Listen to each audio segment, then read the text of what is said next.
Hi, I am so happy to be able to present for you all today. First, I would like to acknowledge that I am speaking to you from Vancouver, the unceded traditional territories of the Musqueam, Squamish, and Tsleil-Waututh nations. I would also like to thank Avinash and all the organizers of the summit for asking me to speak. I first got started in nuclear peace and disarmament from the first Youth Nuclear Peace Summit in 2019, and it is incredible to be able to come back to speak at it. Today, I will be speaking about my experience traveling to Vienna in June 2022 for the Treaty on the Prohibition of Nuclear Weapons and its first meeting of state parties, and the Nuclear Ban Week that went along with it. I went as a youth coordinator of Reverse the Trend, a youth advisor to Senator Marilou McPhedran, and a delegate with Youth for TPNW. The first event of the week was the youth orientation organized by Reverse the Trend and held at the Embassy of Ireland. We heard from a number of speakers during the event, which served as a look into what the week might hold and what different people hope to see in the outcome from the first meeting of state parties. We were able to hear from the Ambassador of Ireland, who shared their country's history and leading role in nuclear disarmament and about their commitment to peace and disarmament. Then officials from Austria and Kazakhstan shared their expectations for the first meeting of state parties and the significance of the treaty for their countries. We also heard testimonies from survivors of the atomic bombings of Hiroshima and Nagasaki and the humanitarian impact that the nuclear weapons had for their lives. Representatives from ICANN and the ICRC also shared the humanitarian aspects of nuclear weapons as well, and how it connected to the TPNW. Then we heard from speakers about the intersectionality of nuclear weapons in terms of race and gender, as well as climate change.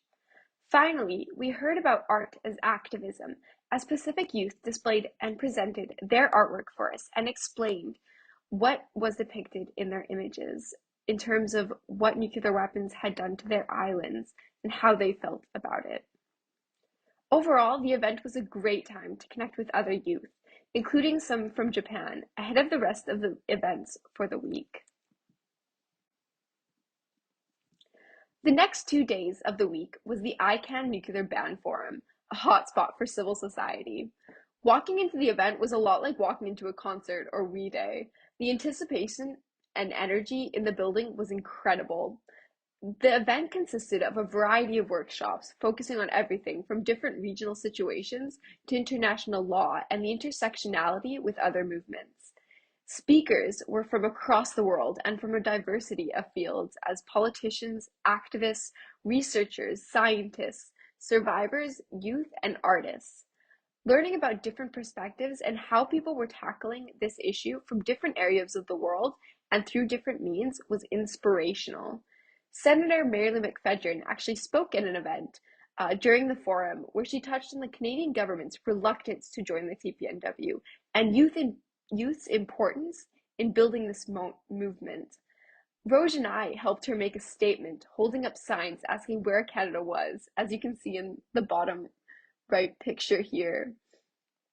This was my favorite event of the week because of its energy and passionate atmosphere, where inside and outside of workshops, people were discussing future action plans, building networks, and just getting to know each other. Then came the Vienna Conference on the Humanitarian Impact of Nuclear Weapons, which gave us a deep dive into what was really at the heart of the TPNW, the humanitarian and environmental consequences of nuclear weapons. We heard from survivors and their descendants of the bombings of Hiroshima and Nagasaki and survivors of nuclear testing from Kazakhstan and from the Pacific Islands, who each shared the devastating impact nuclear weapons had and continue to have on their lives. Throughout the rest of the event, we heard from scientists, professors, researchers, and experts on the variety of impacts nuclear weapons can have and have had. Looking at the results of what might be if a nuclear war were to break out was the topic of one panel, and a lot of what they touched on was nuclear winter, global famine, and the devastating results and how long we could actually survive in such conditions, as well as how many people would probably die. In that panel, one line from Ziamian, the co-director of Princeton University's Program on Science and Global Security, who said to emphasize the devastating impact the nuclear weapon policies of nuclear weapon states would have, quote, "We will defend you to death over our nuclear policies," end quote. That line will always stick with me as it really brings home just how devastating these policies that concerning nuclear weapons can have for all of us. The next event of the week that I attended was the Youth MSP, which brought together youth from across the world to learn more about nuclear weapons, disarmament, and their intersectionality. Many came without much background knowledge and was able to explore through a variety of workshops different aspects of nuclear weapons, such as a discussion with Hibakusha, climate change and militarism and advocacy, among many others, and hear from amazing speakers such as Setsuko Thurlow, a personal hero of mine, who survived the atomic bombing of Hiroshima, and who is actually also a Canadian citizen, and Beatrice Finn, the former executive director of ICANN, who discussed the importance of youth movements to solve problems of past generations, and how we are leaders of today, not tomorrow. The event gave us all a chance to discuss and learn from each other, as well as learn how to keep involved, and gave us a way to keep in contact with each other so we could continue to support from each other in our different regions of the world. And finally, we do have the first meeting of state parties, which was all of these events were leading up to. It was a 3-day event, and it was an incredible chance to experience a United Nations treaty in progress. The meeting was presented with the views and commitments of present state parties to nuclear disarmament and the positive obligations. The progress made during the negotiations was very positive, and throughout the process, we were able to network with others invested in the movement and learn more about different aspects of the issue. It was amazing to see the articles on environmental remediation and victim assistance receive much support and focus, which was reflected in the resulting Vienna Declaration and 50-point action plan. There were also many side events held during the 3-day meeting, covering a variety of topics, from specific articles of the TPNW to intersectional aspects of the treaty, such as climate change and gender. Reverse the Trend held one called the Pacific Bureau, which focused on the impacts nuclear testing had on the Pacific Islands, with speakers from the islands.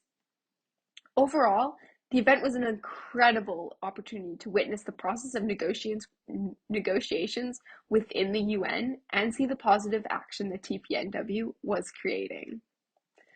It was also an amazing opportunity for me. I never thought I'd be able to attend a United Nations meeting, and yet there I was in Vienna, surrounded by passionate people and youth as well, who I was able to be and continue to be connected to.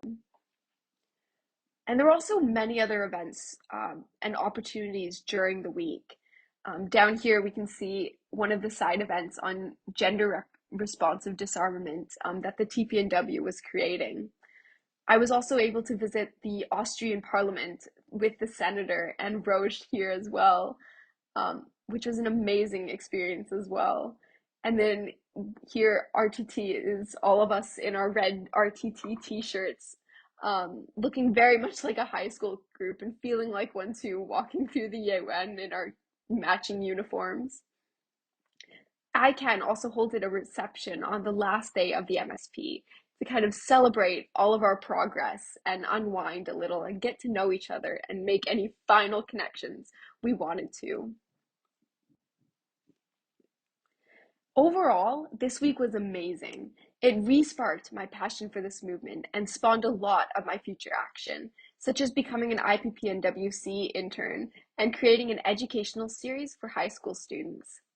If I have any advice to give anyone looking to get involved in this movement, it's to take whatever chances you can find, as you never know where they'll lead. Remember to listen, as everyone you meet in these spaces, including you, has your own unique perspective and ideas to bring to the table. With that, I would like to thank you all once again for letting me present and listening to my experience.